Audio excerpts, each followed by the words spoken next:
24 hours of nothing but net continues to add to our celebrity list, and I couldn't be more pleased than to be joined by Andy Lee, who's the punter for the Arizona Cardinals. Andy, thank you so much for taking time out of your training schedule and your off season to be with us. Oh, no problem. I appreciate you having me on, and happy to be here and to help do whatever I can to help raise some money. Andy, before we dive into your story about your family, I want to update everyone on your career. So kind of give us a little bit of your resume and your background athletically of what you've achieved. All right, so I played 4 years at the University of Pittsburgh, and I would say my claim to fame at University of Pittsburgh was I played with Larry Fitzgerald. So I'm Yeah. a punter, so that was really cool. We came out the same year. I was drafted to San Francisco, played 11 years with the 49ers, and then was traded to the Browns, played 1 year with the Browns, actually got traded 2 years in a row, which is kind of crazy for a punter, to the Panthers, which I live in Charlotte, so in the off season. So that was really awesome for my wife and my kids and everything. And then kind of tore my hamstring that year during that season, and then ended up going to the Cardinals the year after that. And I'm currently with the Cardinals, as you said, and this will be my 5th year there. So this will be going into my 19th NFL season. I mean, that's pretty incredible, right? 19 years as an NFL player is just amazing to me. What does it take to be able to sustain at such a high level? I and this will sound kind of crazy, but because I know Tom Brady's done it, so that's even crazier. But I think it helps that I'm a punter. I'm not getting hit and bashed on a lot, but just really getting a good routine, getting good workouts, doing what you need to do. I think everybody's different in that aspect. I don't think it's a one size fits all kind of thing. Doing whatever you need to do to keep your body in shape and taken care of, so you can perform at a high level year in and year out. And I think some of it too is you gotta get lucky that you don't have like a bad injury, or because you can get injured. You can be in the best shape of your life and you get injured because you get put in a weird position. So I think a little bit of that, but just kind of just staying humble and just working hard and never being good enough. So I'm more of a negative person, which is I don't think like a good trait that a lot of people don't think of, but I'm never happy with how I've done. It's always I can always be better. You can always be better. So I feel like I'm always been working and striving to be better than myself or be better than the next guy, and just continue to try to do that. Even though now that I'm kind of declining a little bit as I get older, I'm still working to be just as good as I used to be. So that's kind of my driving force back there. Well, there's two things that I extrapolate from that. One is I'm going to be thinking about 19 years in the NFL while I'm in the driveway at about hour number 12 or 13 when I'm digging deep to try to find whatever that is that we have. And the other is we all can do a little bit more, right? No matter what we're doing, we can always provide more, do more, give a little extra. And that's exactly what families like ours are trying to do to help others. In my case, it's obviously my son Frankie, who's my inspiration for 24 hours of nothing but net and Special Olympics. But tell us about your family story. And one of the reasons why I wanted to have you on here is because you have such a compelling story about your family that I wanted you to share it. Yeah. So, and I'll try to get through this without getting emotional. In January 27th of 2015, me and my wife welcomed our third child, um,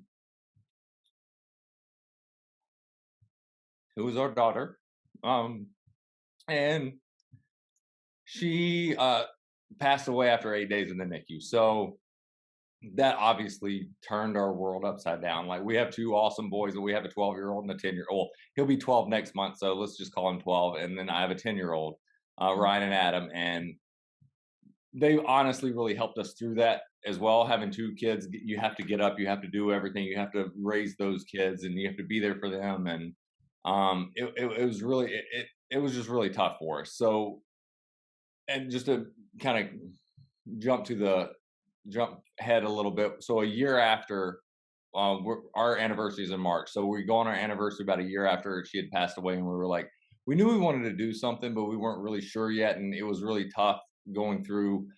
Even that whole year was really tough on us, and I think we got to a place where we were like, let's start something. So we started Madeline's Fund in honor of her. And it was on our anniversary trip that we kind of started talking about it and what do we wanted to do. And the one thing that we thought that we didn't really have to worry about going through that hard that the trauma in our life was financial stuff, because we have the money to be able to pay for this and that, and we're like, that's one thing that I feel like is tough in relationships is a husband and wife, whether they lose a kid or they just have a kid in the NICU or a baby, and it's a very traumatic time, whether it's just for like weight reasons and they just need to get their weight up, or there is a serious illness there. Um, we thought we don't want them worried about, how am I going to pay for this? How are we going to get to the hospital? How are we going to pay for these bills, and how are we going to keep the electricity on if we have to, take off time work to go to the hospital to be with the baby. We didn't want them to have to make that decision. We wanted to be able to help them through that. So that's the one thing we decided to do. So we financially assist families with babies in the NICU with everyday living expenses, and that can include gas cards, because some people have to travel hours every day back and forth from the hospital. We do utilities. We help with lodging here in the city. So if they live far away, we'll help them with. We have partnered with a hospitality house here, and we do meal cards as well. And then we also do funerals. So it's been really good counseling for my wife and I think. I think it really helped us talk about, Madeline and this whole situation. It's brought us out of that, and it's also been able to bless so many people with things. So we've actually, we've been going a little over 5 years now, and we have helped over, I think, 1,700 families.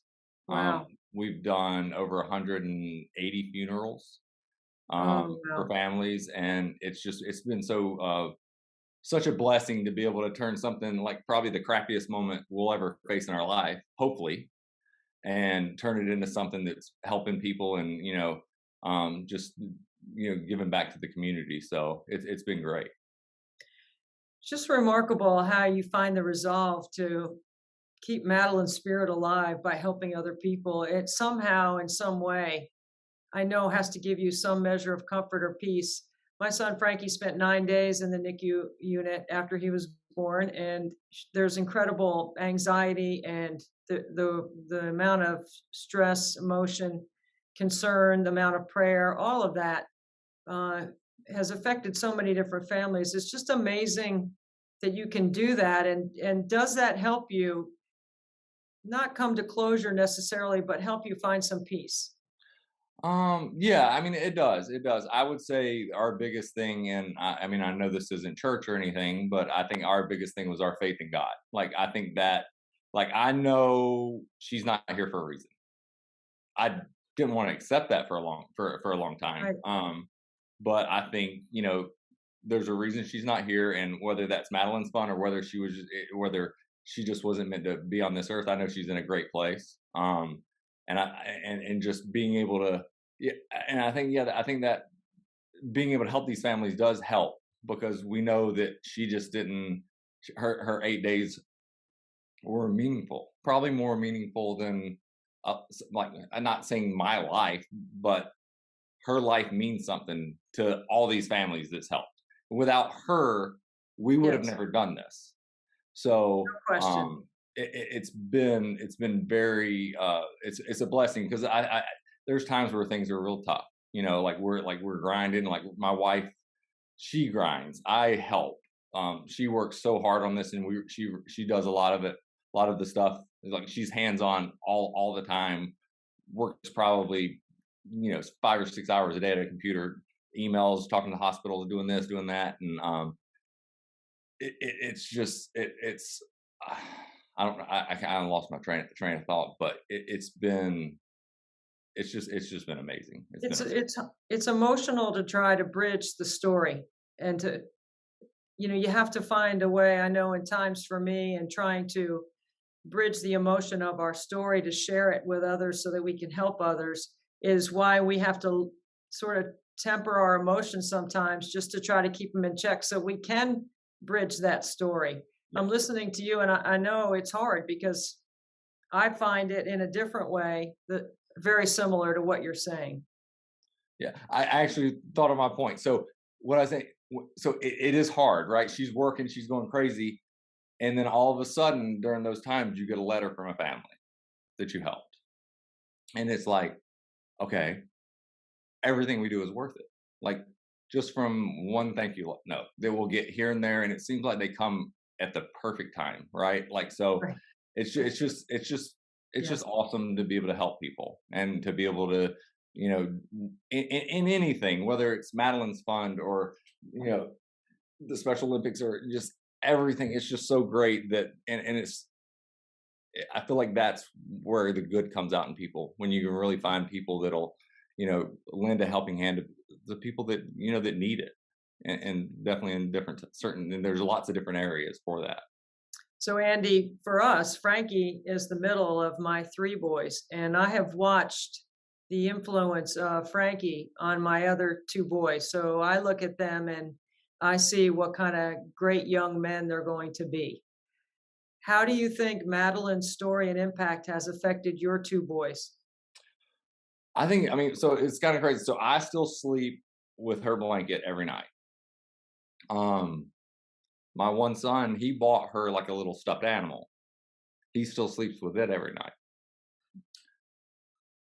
I think I think they're proud, of her, even though they didn't really know her because they were at an age where we were kind of like, do they come to the funeral? Do they not? Do they, it was, that we didn't know, when they were just so young at that 5 and 3, and we didn't know kind of how that would go. So they really never really met her either because when we had her in the NICU, it was flu season. So the only people that ever met her when she was alive was me and my wife.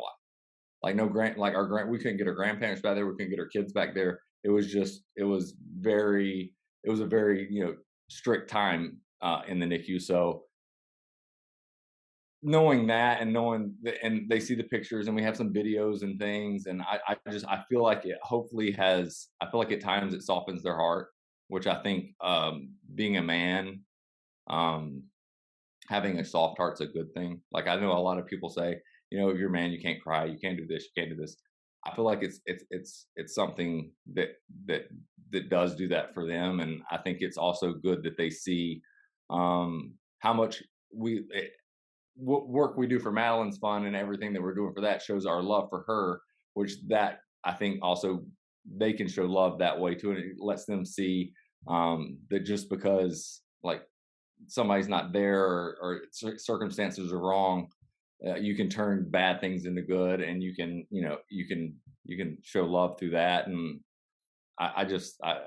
I hope one day maybe that they'll be a part of this too as they get older and as they go things because we're hopefully I mean we're hoping to be able to maybe get into even like Raleigh into the UNC area or maybe even down into South Carolina. Like we would love to spread to other NICUs other than just here in Charlotte as well. So I'm hoping this is um, a long-term thing and not something that's just kind of here and then all of a sudden it fizzles out. Well, I'm a big believer in that everybody can do a little bit to help everyone.